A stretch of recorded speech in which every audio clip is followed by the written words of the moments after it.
तो सबसे पहला जो चीज़ है ज्यामिति में समझना वो है, मैं एकदम बेसिक से आप लोगों को चीज़ों को ले चलूँगा और क्यों और कैसे ये मैं बताता चलूँगा, ठीक है। तो सबसे पहला जो पॉइंट है वो है पॉइंट यानी बिंदु।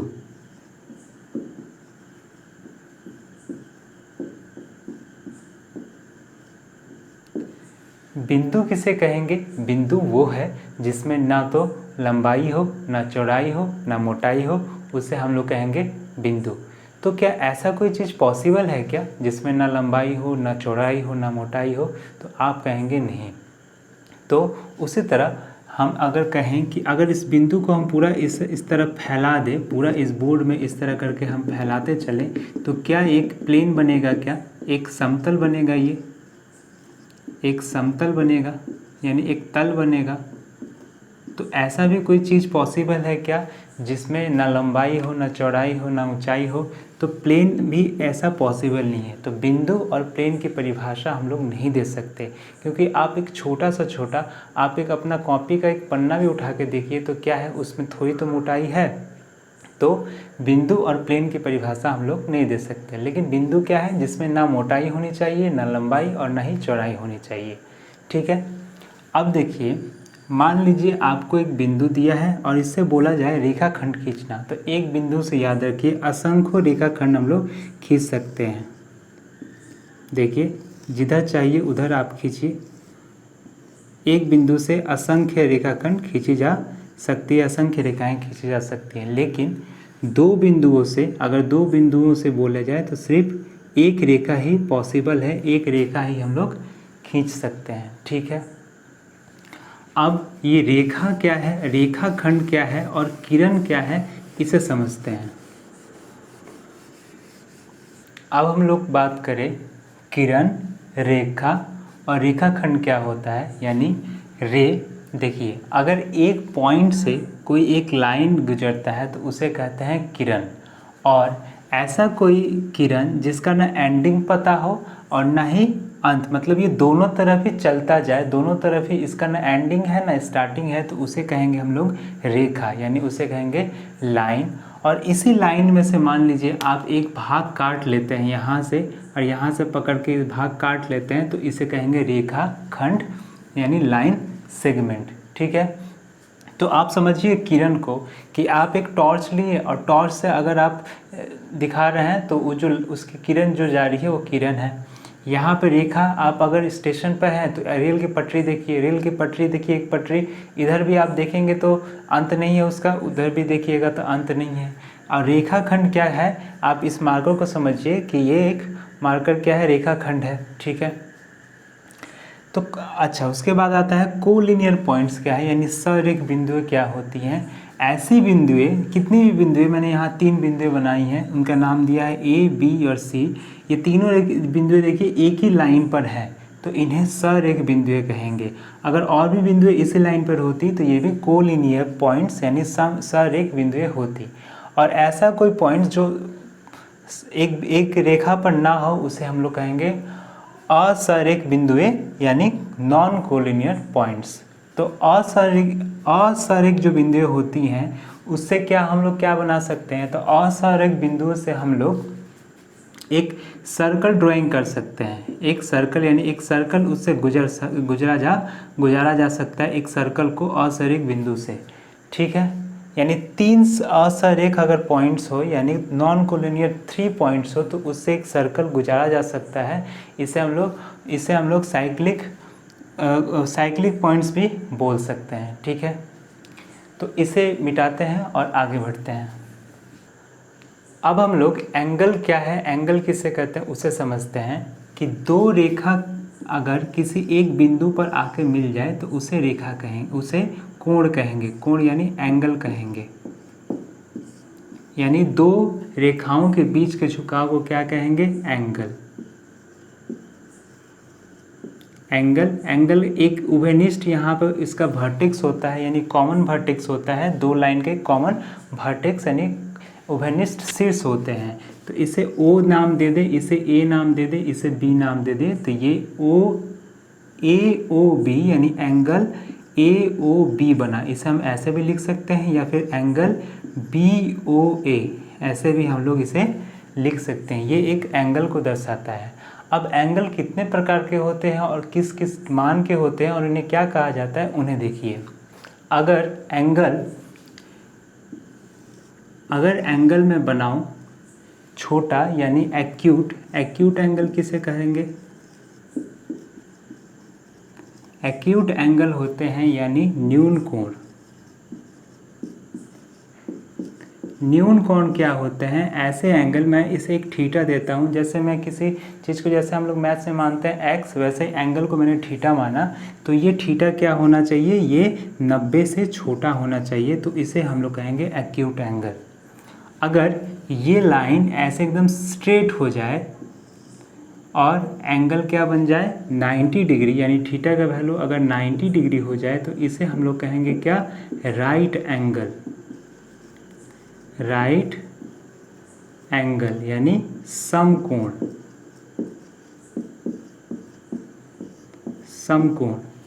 अगर यही चीज़ इसे पकड़ के, इस लाइन को पकड़ के मैं और इधर बेंड करूं तो क्या? तो ये ऐसे बन जाएगा, यानी 90 से बड़ा। इसे हम लोग कहेंगे थीटा क्या होगा? बड़ा हो जाएगा 90 से, लेकिन छोटा होना चाहिए किससे? 180 से। यानी 180 मतलब देखिए, अगर तो उसे कहेंगे हम लोग ऑब्ट्यूज एंगल यानी अधिक कोण,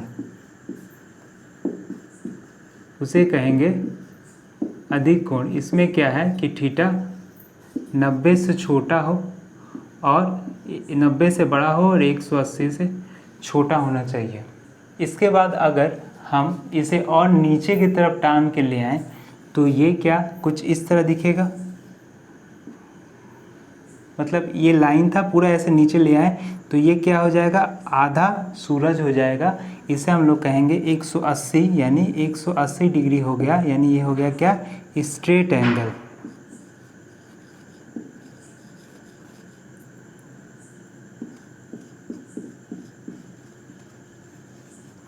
जिसे हम लोग कहेंगे सरल कोण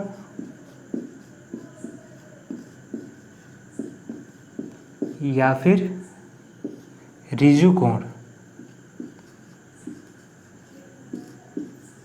इसे ऋजु कोण भी हम लोग कह सकते हैं जब वो क्या हो जाए? 180 हो जाए। ठीक है, तो अगर थीटा का वैल्यू 90 से छोटा हो तो वो है एक्यूट एंगल। अगर 90 हो जाए तो वो है राइट एंगल यानी समकोण। अगर 90 से ज़्यादा हो जाए, थीटा 90 से ज़्यादा हो जाए तो क्या होगा? वो अधिक कोण। और अगर पूरा 180 हो जाए, यानी 90 से बड़ा लेकिन 180 से छोटा, तो उसे अधिक कोण। और 180 हो जाते स्ट्रेट कोण, स्ट्रेट एंगल। लेकिन अगर क्या ये और झुक सकता है और इसे झुका सकते हैं? तो आप बोलेंगे हाँ। तो अगर इसे हम और झुका दें, यानी इसको इधर कर दें और ये एंगल बनाएं, तो इसे हम लोग कहेंगे पुनर्युक्त कोण यानी रिफ्लेक्स एंगल। इसे हम लोग कहेंगे रिफ्लेक्स एंगल यानी पुनर्युक्त कोण या प्रतिवर्ती कोण भी इसे कहा जाता है हिंदी में, पुनर्युक्त कोण, या फिर इसे प्रतिवर्ती कोण भी हमें कहा जाता है। अगर इसे हम पूरा घुमा दें, मैं इसे मिटाता हूँ एक्यूट एंगल को। अगर मैं इसे पूरा घुमा दूँ, मतलब ऐसे पूरा इसको ऐसे घुमा दूँ, तो यहाँ जो एंगल बना वो कितना का बना? 360 का, जिसे हम लोग कहेंगे। अच्छा, पुनर्युक्त कोण कहाँ से कहाँ तक इसका रेंज होता है? तो इसका रेंज होता है 180 से बड़ा, 180 से बड़ा लेकिन 360 से छोटा। 180 से बड़ा लेकिन 360 से छोटा। और ये क्या है? कंप्लीट एंगल यानी संपूर्ण कोण।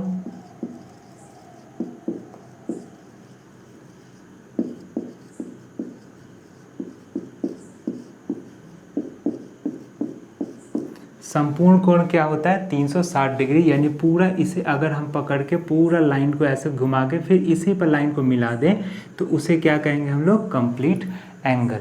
ठीक है, अब हम लोग देखेंगे एंगल बाइसेक्टर क्या होता है, एंगल बाइसेक्टर किसे कहते हैं। मान लीजिए कि एक एंगल है आपको दिया है, ये 60 डिग्री का एंगल मैंने बनाया एक, मान लीजिए, और एक रेखाखंड ऐसे आती है और इसे हाफ हाफ डिवाइड करती है, आधा, यानी 30 और 30 में। इसे नाम दे दे ओ, ए, बी और पी। तो ओ पी क्या है, ओ पी एंगल बाइसेक्टर है जो इस एंगल ओ ए बी को हाफ हाफ डिवाइड करती है, यानी आधा आधा काटती है। यानी ओ पी क्या है, एंगल बाइसेक्टर।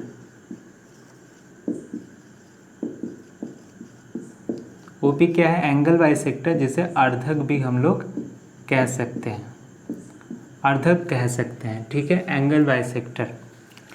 और अगर लाइन की बात करें तो दो लाइनें अगर एक दूसरे को कभी नहीं काटती, हमेशा समानांतर रहती हैं, तो उसे पैरेलल लाइन कहेंगे। यानी ए बी यहाँ पर पैरेलल है सी डी के, पैरेलल का साइन ये है, और अगर ये लाइन इस पर खड़ी हो जाए और 90 डिग्री का कोण बना दे तो इसे कहेंगे कि ए बी लंब है सी डी पर। इसे हम लोग कहेंगे समानांतर रेखाएं, यानी पैरेलल, समानांतर, पैरेलल, और इसे कहेंगे क्या, परपेंडिकुलर। और ऐसा कभी हो कि ए डी परपेंडिकुलर तो है, लेकिन अगर ये ए बी क्या करे, सी डी को हाफ हाफ डिवाइड कर दे, ठीक है, तो इसे कहेंगे हम लोग परपेंडिकुलर बाइसेक्टर। इसे परपेंडिकुलर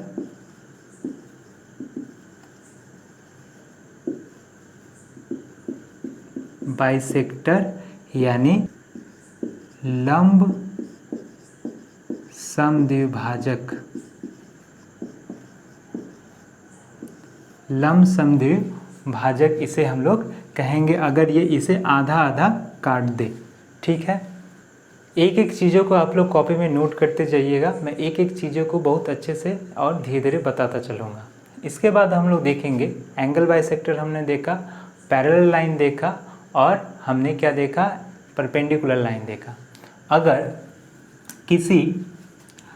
किसी दो पैरेलल लाइन को, अगर कोई दो पैरेलल लाइन है और इसे एक रेखा ऐसे तिर्यक काटती है तो इसे कहते हैं ट्रांसवर्स। इस रेखा को कहेंगे हम लोग ट्रांसवर्स, जो इस पैरेलल लाइन को क्या करती है, काट देती है।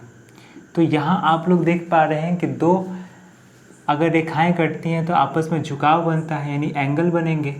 तो यहाँ हम लोग देख रहे हैं क्या, 8 एंगल बन सकते हैं।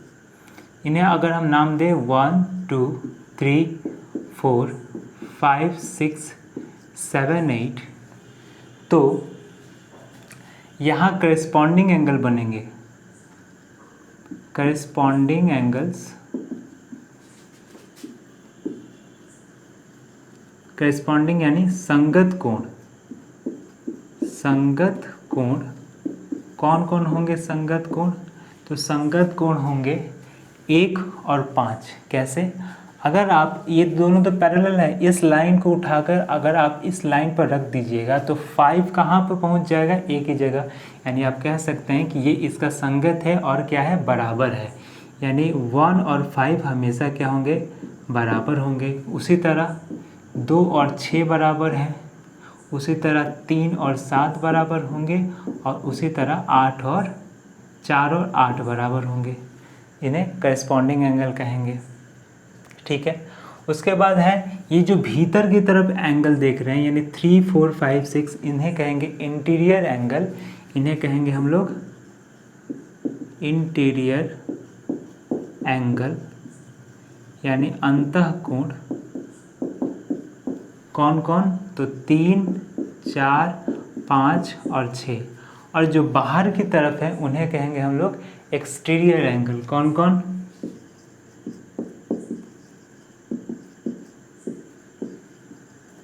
यानी बाह्य कोण।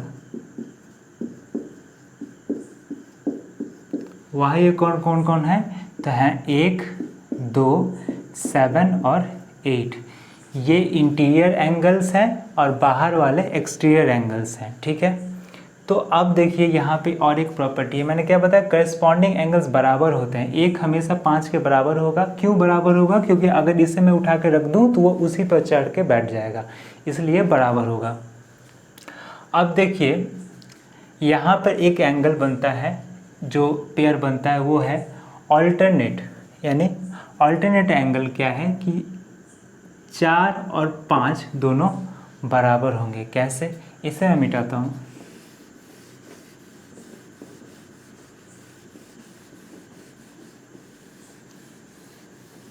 इसे समझने के लिए पहले एक लाइन और समझिए कि अगर कोई दो रेखाएं एक दूसरे को काटती हैं तो यहाँ और यहाँ देखिए जो कोण बनते हैं वो क्या होंगे? बराबर।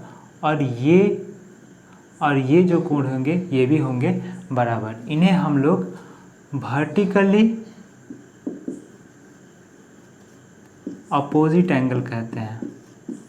वर्टिकली अपोजिट एंगल यानी शीर्षाभिमुख कोण। शीर्षाभिमुख कोण हमेशा क्या होंगे? बराबर होंगे। यानी अगर दो लाइनें आपस में लड़ाई करती हैं, आपस में तलवार भिड़ाती हैं, तो दोनों क्या होंगी?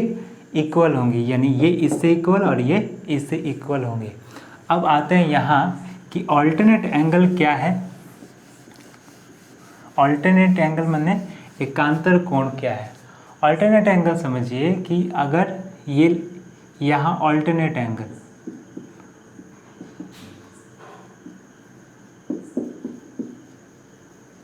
यानी एकांतर कोण,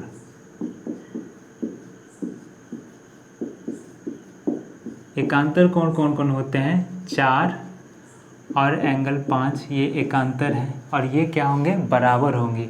ये क्या होते हैं? इक्वल होते हैं, बराबर होते हैं। ठीक है। 3 और 6, तो ये इंटीरियर ऑल्टरनेट एंगल है। ये कौन है? इंटीरियर, अंदर के तरफ है तो इंटीरियर ऑल्टरनेट।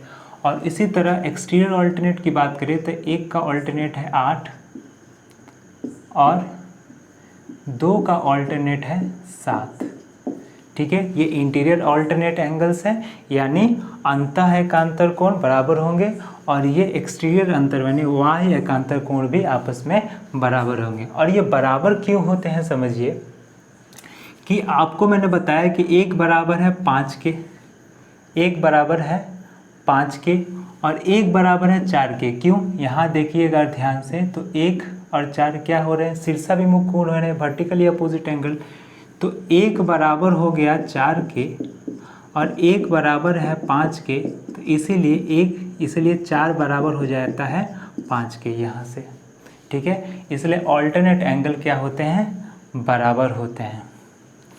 इसी तरह अगर हम चीज़ों को समझें तो ऑल्टरनेट एंगल को अगर हम समझें चीज़ को, तो अगर आपको कहा जाए कि एक त्रिभुज में कितने कोण होते हैं तो आप कहिएगा एक त्रिभुज में 3 कोण होते हैं। तीनों कोणों का मान कितना होता है? तो आप कहिएगा त्रिभुज के तीनों कोणों का मान होता है 180 यानी 180 डिग्री यानी स्ट्रेट एंगल। ये कैसे होता है? क्यों होता है 180 डिग्री ही क्यों होता है? देखिए एक ट्राइंगल मैंने बनाया और ये एंगल, ये एंगल, ये एंगल, यानी ये तीनों को मिलाकर आप कहते हैं कि 180 होगा। यानी अगर तो मैं क्या करूं कि इस लाइन के समान पैरेलल एक यहाँ से एक लाइन अगर खींच दूं, यहाँ से एक लाइन खींच दूं और इसे मैं दे देता हूँ A, ये B एंगल, ये C। आप बोल रहे हैं कि A + B + C 180 होता है। मैंने पूछा क्यों? इसे प्रूफ कैसे करेंगे? तो आप देखिए कि अगर ये लाइन है और ये इसके पैरेलल मैंने ये खींचा, तो क्या ये एक ट्रांसवर्स का काम कर रहा है? तो आप बोलेगा हाँ। तो क्या ये एंगल और ये एंगल, यानी ये एंगल, ये एंगल और ये एंगल, देखिए ये एंगल और ये एंगल क्या ऑल्टरनेट है? और ऑल्टरनेट एंगल क्या? इक्वल मैंने बताया। तो ये C के बराबर है। उसी तरह ये बराबर हो जाएगा किसके? B के। और ये एक स्ट्रेट एंगल मैंने बताया, एक स्ट्रेट एंगल हमेशा 180 डिग्री होता है, इसलिए ट्राइंगल के तीनों कोणों का मान हमेशा 180 डिग्री होता है। यहाँ से हमने प्रूव किया। अब यहाँ से हम लोग और चीज़ें क्या निकाल सकते हैं, क्या समझ सकते हैं चीज़ों को? देखिए कि अगर दो पैरेलल लाइन को एक ट्रांसवर्स लाइन काटती है, दो पैरेलल लाइन को एक ट्रांसवर्स लाइन काटती है, तो अगर इस एंगल का समद्विभाजक को आगे बढ़ाएं और इस एंगल के समद्विभाजक को आगे बढ़ाएं तो ये यहाँ पर समकोण यानी 90 डिग्री बनाएगी, यानी राइट एंगल बनाएंगी। आप पूछेंगे कैसे, क्यों? तो देखिए, मैंने आपको बताया कि अगर इसे हम मान ले पूरा कितना x और इसे मान ले पूरा कितना y, तो मैंने क्या कहा, ये समद्विभाजक है इसका और ये समद्विभाजक है इसका।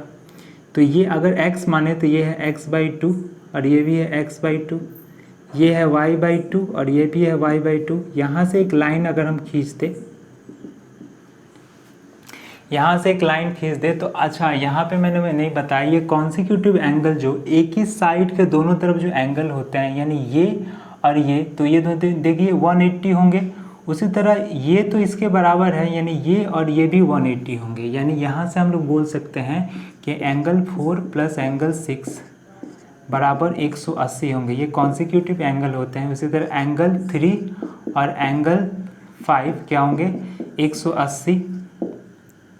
और एंगल 2 प्लस एंगल 8 ये भी होंगे 180। और उसी तरह एंगल 1 प्लस एंगल 7 ये भी होंगे 180। इन्हें कॉन्सिक्यूटिव एंगल कहा जाता है।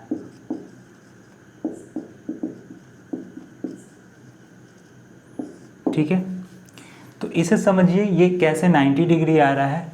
तो मैंने क्या बताया कि ये एंगल और ये एंगल क्या होते हैं, 180।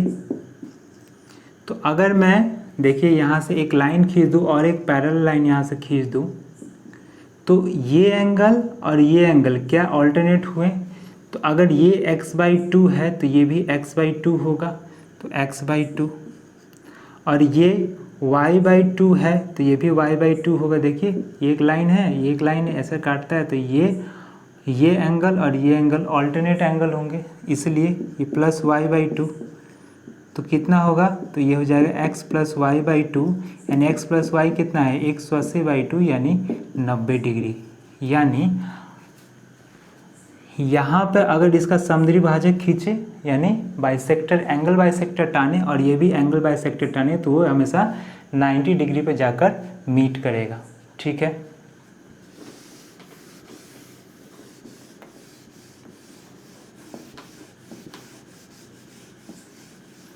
इसमें समझने वाली और एक चीज है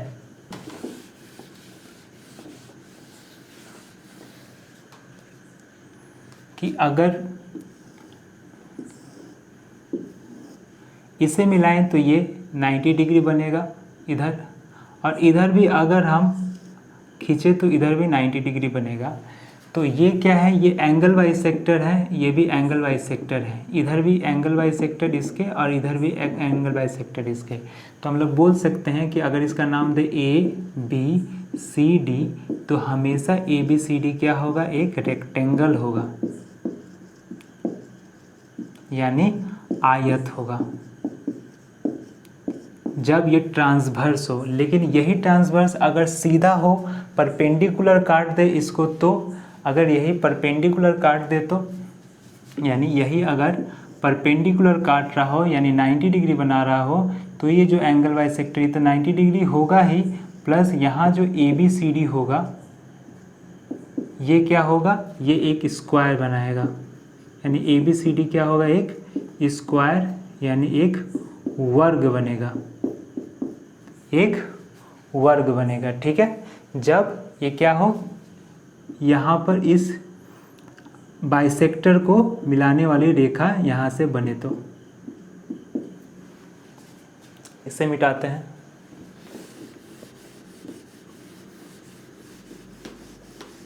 तो जब परपेंडिकुलर काटे तो क्या बनेगा, वर्ग, और जब तिर्यक यानी ट्रांसवर्सल ही रहे, यानी तिर्यक रहे, ट्रांसवर्सल यानी तिर्यक, तो वो रेक्टेंगल बनाएगी। और यहाँ पे 90 डिग्री मैंने बता दिया कैसे ये 90 डिग्री हो रहा है।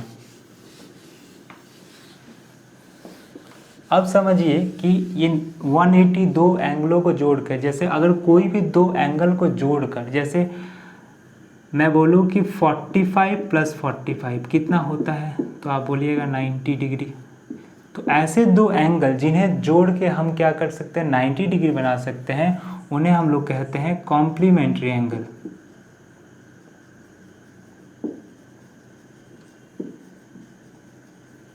यानी पूरा कोण। तो मैं अगर पूछूं कि 60 का पूरा कोण क्या होगा, तो आप कहिएगा 60 का पूरा कोण है 30, क्योंकि 60 में 30 जोड़ने से ही 90 बनेगा। 10 का पूरा कोण क्या होगा, तो 80। 70 का पूरा कोण क्या होगा, तो आप कहिएगा 70 का पूरा कोण 20। ठीक है, तो ये पूरा कोण होते हैं। और अगर दो एंगल मिलके 180 बनाते हो, दो एंगल मिलके 180 बनाते हैं, तो उन्हें कहेंगे हम लोग सप्लीमेंट्री एंगल।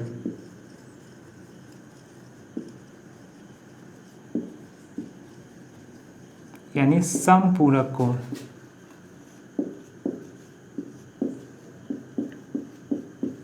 यानी 90 + 90 180।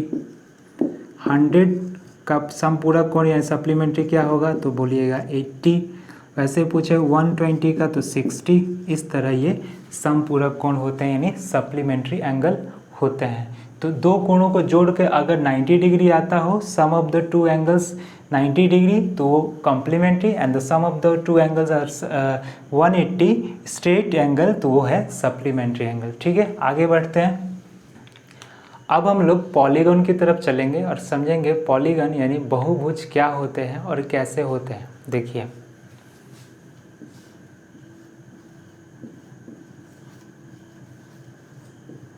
पॉलीगन यानी बहुभुज।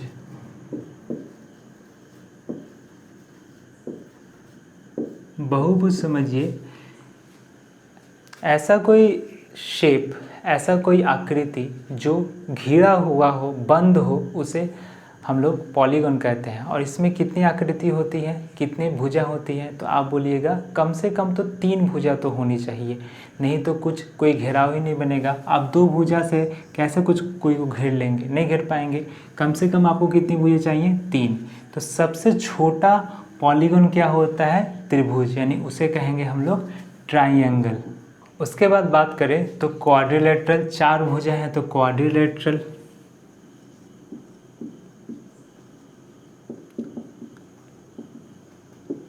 5 भुजा है तो उसे कहेंगे हम लोग पेंटागन। 6 भुजा है तो उसे कहेंगे हेक्सागन। 7 भुजा है तो उसे कहेंगे हेप्टागन। और 8 भुजा है तो ऑक्टागन। 9 भुजा है तो नैनोगन। और 10 भुजा है तो डेकागन। इसके बाद भी होता है, तो ये 3 भुजा, ये 4 भुजा, ये 5, ये 6, ये 7, ये 8, ये 9 और ये 10। इसे कहेंगे त्रिभुज, इसे चतुर्भुज, इसे पंचभुज, षष्ठभुज, सप्तभुज, अष्टभुज, 9 भुज और 10 भुज। तो ये बहुभुज इतने प्रकार के हो सकते हैं। और भी हैं 11 भुजा 12 भुजा वाले होंगे। ठीक है, तो इनके बारे में कुछ पढ़ लिया जाए कि बहुभुज और कितने प्रकार के होते हैं। ये तो मैंने बताया बहुभुज के साइड के अनुसार उनके नाम, ठीक है, उनकी भुजाओं के अनुसार उनके नाम, ये सब हो सकते हैं। अब देखिए कि बहुभुज होते कितने प्रकार के हैं। तो बहुभुज अगर हम एंगल के हिसाब से बात करें, बेस्ड ऑन एंगल करें, तो बहुभुज 2 प्रकार के होंगे। एक कॉन्वेक्स और एक होंगे कॉनकेव। एंगल के अनुसार, ये बेस्ड ऑन एंगल है, ठीक है, यानी उत्तल और अवतल। उत्तल को समझिए कि उत्तल बहुभुज किसे कहते हैं, कि जिस बहुभुज के प्रत्येक कोण का मान 180 से छोटा हो उसे कहेंगे हम लोग उत्तल। और एक भी अगर एंगल 180 से ज़्यादा हो जाता है, यानी रिफ्लेक्स एंगल यानी पुनर्युक्त कोण हो जाता है, तो उसे कहेंगे हम लोग अवतल। यानी ऐसे कोई आकृति जिसके प्रत्येक कोण का मान क्या हो, 180 से छोटा हो, 180 से छोटा हो, उसे हम लोग कहेंगे। ये सब 180 से, ये लोग अंतः कोण आप देखिएगा 180 से छोटा है, यानी या तो क्या होगा, एक्यूट होगा या ऑब्ट्यूज होगा। ठीक है, या फिर समकोण होगा राइट एंगल। और इसमें क्या ऐसा कोई कोण, जैसे अंतःकोण देखिए ये और ये आप देख रहे हैं, ये क्या होगा आपका 180 से ज़्यादा हो जाएगा, तो इसलिए इसे कहेंगे अवतल। ये हुआ पॉलीगॉन का भाग किसके अनुसार, एंगल के अनुसार। अब हम लोग भुजा के अनुसार देखें तो दो तरह के होते हैं, कौन कौन, रेगुलर यानी समबाहुभुज और नॉन रेगुलर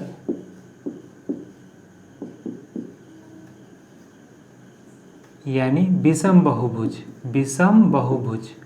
ठीक है, सम बहुभुज में क्या होते हैं कि सम बहुभुज की सारी भुजाएं एक समान होती हैं, एक बराबर होती हैं। ठीक है, जितनी भी आप भुजाएं बनाएं तीनों क्या होंगी, एक बराबर, जैसे इसकी एक बराबर है।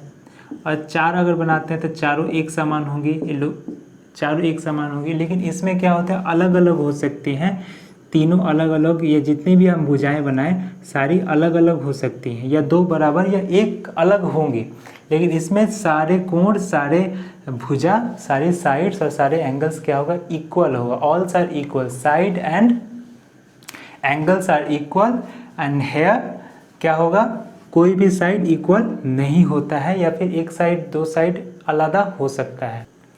रेगुलर पॉलीगॉन में अगर आपसे कहा जाए कि रेगुलर पॉलीगॉन के अंतः कोणों का मान कितना होगा, यानी सम ऑफ इंटीरियर एंगल क्या होगा,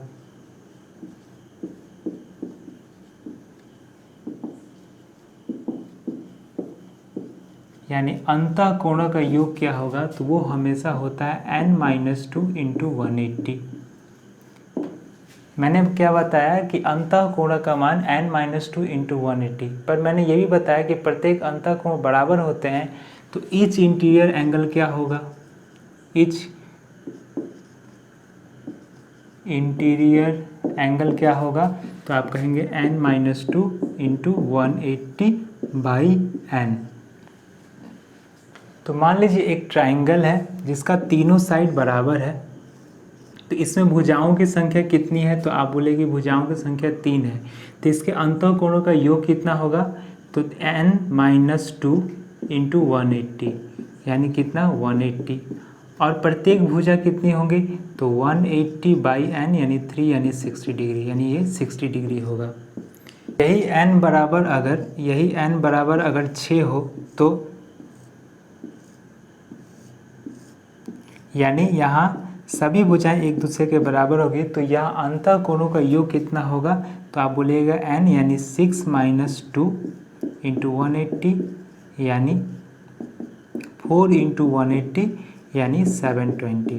अंतः कोणों का योग कितना हुआ, यानी सम ऑफ इंटीरियर एंगल कितना हुआ 720, एंड ईच इंटीरियर एंगल कितना होगा, यानी प्रत्येक अंतः कोण, तो 720 बाई क्या कीजिए n यानी 6, तो कितना आ जाएगा 120, यानी प्रत्येक कोण कितने के होंगे, ये 120 के। तो ऐसे अगर आपको भुजाओं की संख्या दे दी हो तो आप उसके अंतः कोण का योग यानी sum of interior angle and measure of each interior angle कर सकते हैं। ठीक है, अब देखिए exterior angle, sum of exterior angle यानी सम ऑफ एक्सटीरियर एंगल यानी बाह्य कोणों का योग कितना होगा, बाह्य कोणों का योग कितना होगा, तो वो हमेशा होता है 360 डिग्री। और अगर ये रेगुलर है तो ईच एक्सटीरियर एंगल कितना होगा, तो आप बोलिएगा 360 बाई n, 360 बाई n जहाँ भुजाओं की संख्या होगी। अच्छा, विकर्ण, अब आते हैं डायगोनल। विकर्ण क्या होते हैं, मान लीजिए आपको एक चतुर्भुज बनाया मैंने, और इस चतुर्भुज में आप देख रहे हैं ये वर्टेक्स से ये वर्टेक्स यानी अपोजिट वर्टेक्स से मिलाने वाली रेखा को हम लोग क्या कहते हैं, हम लोग कहते हैं इसे विकर्ण। तो एक चतुर्भुज में दो विकर्ण खींची जा सकती है, एक त्रिभुज में कितने विकर्ण खींचे जा सकते हैं, तो आप बोलिए एक भी नहीं, क्योंकि ये विकर्ण ही इसके क्या है, भुजा है।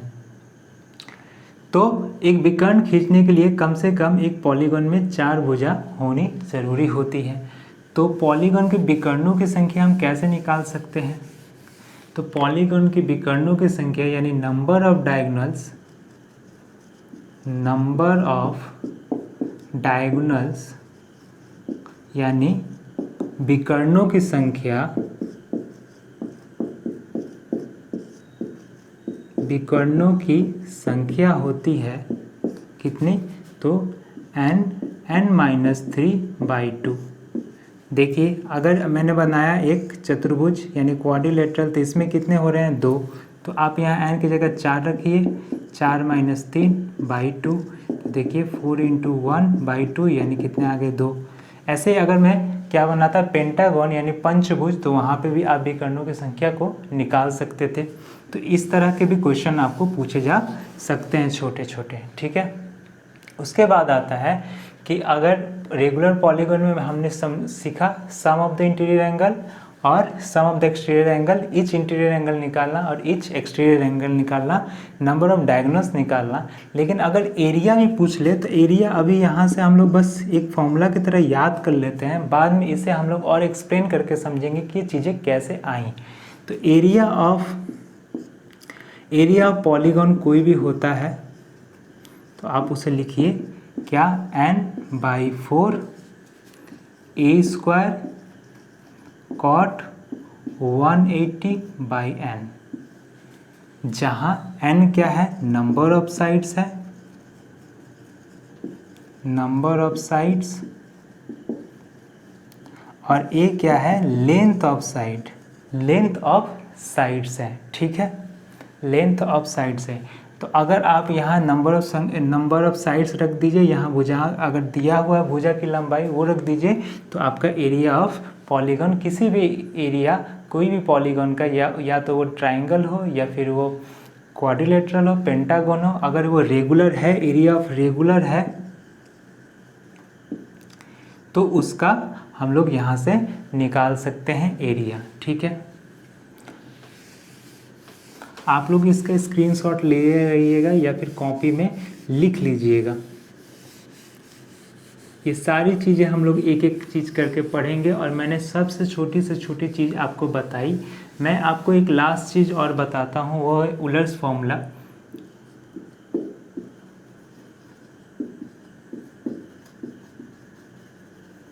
ये क्या है, ये कहता है कि v - e + f = 2। ये क्या है, v से कहते हैं वर्टिसेस यानी शीर्ष, e से होगा एज यानी भुजा, और f से होगा फेस यानी तल। तो मान लीजिए कि आपको दिया है एक पेंटागन, तो इसमें वर्टिसेस यानी शीर्ष कौन है, तो जहाँ पर दो रेखाएं मिलती हैं उसे शीर्ष कहा जाता है। तो इसमें कितने शीर्ष हैं, 5, तो यहाँ बैठा दीजिए 5। एज कितने हैं, साइड कितने हैं, 1 2 3 4 5, यहाँ बैठा दीजिए 5। और फेस तल कितने, तो आप बोलिएगा एक इधर और एक पीछे, यानी 2 तल हैं, यानी +2। तो क्या ये हमेशा 2 आएगा, सेटिस्फाई होगा। इसी तरह अगर हम 3D में देखें, 3 डायमेंशन में चीज़ों को देखें, तो क्या ये सेटिस्फाई है कि अगर हम एक क्यूबॉइड बनाएं,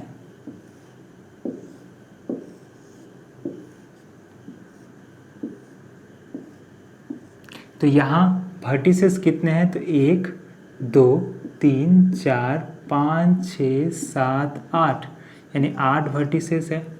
एज कितने हैं, तो 1 2 3 4 5 6 7 8 9 10 11 12। और फेस कितने हैं, यानी तल कितने हैं, तो नीचे 1 ऊपर 2 3 4 5 6। अब अपने रूम का तल गिन लीजिए 6। देखिए ये हमेशा कितना आएगा, 2। तो ये उलर्स ने हमें बताया। इसमें से आपको क्या करेगा, किस तरह से सवाल दे सकते हैं कि आपको 2 चीज़ें दे गई हैं, तीसरा चीज़ पूछ लिया, या फिर ये दे दिया, ये पूछ लिया, वर्टिसेस पूछ लिया। तो इस तरह से भी सवाल आ सकता है। आप इस फॉर्मूला को लिख लीजिए और इसे याद कर लीजिए।